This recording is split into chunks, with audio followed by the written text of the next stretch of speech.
ایسی ہونی چاہیے کہ جس کے اندر رسول اللہ کو مستثنا کیا گیا ہو کہ ساری امت کی وراثت تو چلے گی قرآن کے اس قانون کے مطابق، لیکن پیغمبر کی وراثت نہیں ہوگی، اس کی نہیں چلے گی۔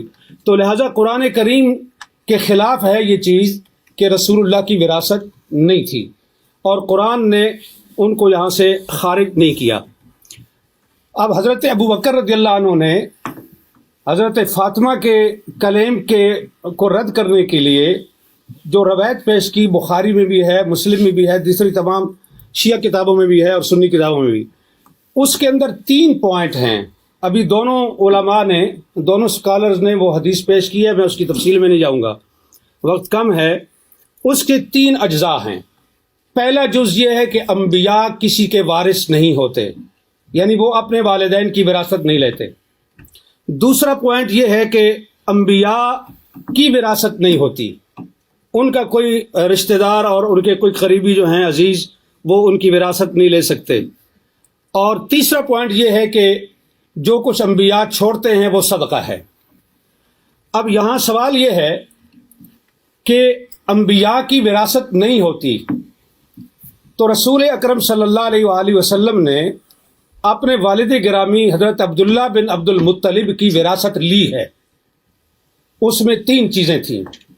ایک وہ ان کا مقام تھا جو ان کا آبائی مقام تھا، دوسرا ام ایمن جو لونڈی تھی، اور تیسری چیز جو ہے وہ تلواریں اور اونٹنی تھی۔ بعض کہتے ہیں ایک سے زیادہ اونٹ تھے، بعض کہتے ہیں ایک تھے، چلو ایک ہی صحیح، ہم ایک ہی پر اکتفا کرتے ہیں۔ تو یہ وراثت تھی رسول اللہ کے والد کی۔ رسول اللہ نے یہ وراثت اپنے والد سے لے لی، تو یہ کیسے وہ کہہ سکتے ہیں کہ انبیاء وراثت نہیں لیتے؟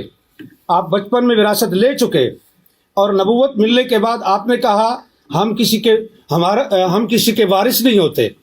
یہ دونوں باتیں ایک دوسرے کے متضاد ہیں، یہ قول اور یہ عمل، یہ دونوں ایک دوسرے کے خلاف ہیں۔ تو رسول اللہ نے اپنے والد کی وراثت لی ہے، لہٰذا یہ بات درست نہیں کہ انبیاء کسی کے وارث نہیں ہوتے۔ دوسری چیز ہے کہ انبیاء کی اولاد جو ہے اس کی کوئی وارث نہیں ہوتی، وہ وارث نہیں ہوتی، تو وہ وارث سلیمان و داؤد۔ اور حضرت زکریا علیہ السلام نے جو کہا کہ انی خفت الموالی من ورائی، یہ علماء کے لیے یہ لفظ جو ہے یہ قابل غور ہے، اہل علم کے لیے، کہ حضرت زکریا یہ کہہ رہے ہیں کہ انی خفت الموالی، میں موالی سے ڈرتا ہوں، مجھے ڈر ہے، اس لیے میں تجھ سے مانگ رہا ہوں کہ مجھے ایک وارث چاہیے۔ اب یہاں جو سکالر یہ فرماتے ہیں کہ یہ وراثت علم کی وراثت تھی، نبوت کی وراثت تھی، تو خفت الموالی کو آپ کہاں لے کے جائیں گے؟ کیا حضرت زکریا کو اپنے موالی سے یہ ڈر تھا کہ وہ میرا علم چھین لیں گے، میری نبوت چھین لیں گے؟ انہیں ڈر اس چیز کا تھا کہ جو میری پراپرٹی ہے اور جو میری جائیداد ہے، میرے بعد میرے موالی اس پہ قابض ہو جائیں گے، اور اسی لیے انہوں نے یرثنی و یرث من آل یعقوب یہ انہوں نے مانگا۔ اور اسی چیز کو حضرت فاطمہ نے حضرت ابو بکر کے سامنے یہ پیش، وہ صحیح معنوں میں موالی تھے، ہماری پنجابی زبان میں موالی کہتے ہیں، موالی لو۔ مفتی صاحب ذرا سے اگر خلاصہ کر سکے۔ جی بالکل خلاصہ کر، پچھلی ساری کتاب تو گزارش یہ ہے کہ یہ ہے قرآن، اور یہ کہہ رہے ہیں ڈاکٹر علی کے وقت نہیں ہے تو میں اس کو مختصر کرتا ہوں، صرف تاریخی لحاظ سے ایک چیز پیش کر کے، کہ حضرت ابو بکر اور حضرت عمر کے دور میں گورنمنٹ کے قبضے میں رہا فدق۔ حضرت عثمان نے سارا مروان کو بخش دیا۔ اگر مسلمانوں کی پراپرٹی تھی تو تیسرے خلیفہ کو یہ حق کس طرح تھا کہ وہ مروان بن الحکم کو سارا دے دے؟ پھر حضرت عثمان کے بعد امیر شام معاویہ بن ابی سفیان کا دور آیا، انہوں نے حضرت عثمان کے بیٹے اور حضرت مروان کو اور اپنے بیٹے کو، ان 3 کے درمیان فدق کو تقسیم کیا جناب معاویہ بن ابی سفیان نے۔ عمر بن عبدالعزیز آئے، انہوں نے اور پھر مروان نے یہ جائیداد وراثت کے طور پر اس کی اولاد کو پہنچی، عبدالعزیز بن مروان کو، اور اس کے ذریعے سے حضرت عمر بن عبدالعزیز تک پہنچی۔